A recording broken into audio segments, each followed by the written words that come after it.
এই ফিতা ছাড়া এটা জুতা আছে দেখেন, এটা কিন্তু ভিতরে রাবার দেওয়া, বোঝা যাবে না, সেলসি বুট। এটা খুব দারুণ একটা জুতা। আচ্ছা, এগুলো সব এখন 2850 টাকা করে দিয়ে দিচ্ছি। আচ্ছা, এরপর এই যে এগুলো, এই যে একটা ব্ল্যাক কালার আছে, ব্ল্যাক কালার, এটা হচ্ছে 3350 টাকা করে। এগুলো 250 করে দিয়ে দিচ্ছেন। হ্যাঁ, ঠিক আছে। হ্যাঁ, এটা তো সুন্দর লাগতেছে ভাই। দেখেন বানিশ কালারের মতো, এটা চামড়ার উপরে ডেভেলপ করে এই কালারটা। এক্স্যাক্টলি। এগুলো আপনার 2990 টাকা। পিছনটা একটু দেখি, প্রকাশ করতে পারি না আসলে। বুঝছি। এই যে জিনিসগুলো একটা সীমাবদ্ধতা আমার মধ্যে আছে। এই জুতাগুলা কিন্তু যদি কেউ যদি বুঝতো, যারা বুট যারা সবসময় পরে আমি কি ম্যাটেরিয়াল দিয়েছি একবার যদি জানতো, তাহলে অবশ্যই এটা তারা মূল্যায়ন করতে হবে। কারণ আমি মাত্র দিচ্ছি 3490 টাকা।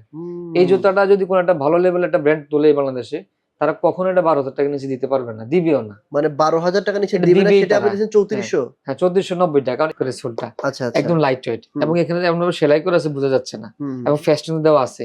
এই চামড়াটা জাপানিজ বাইরের যে এক্সপোর্টের যে চামড়াটা ডেভেলপ করা হয়েছিল, ওই চামড়াটা দিয়ে তৈরি করা হয়েছে। প্রাইস কত? এটার প্রাইস দিচ্ছি আমরা এখন মাত্র 3499 টাকা। 3499।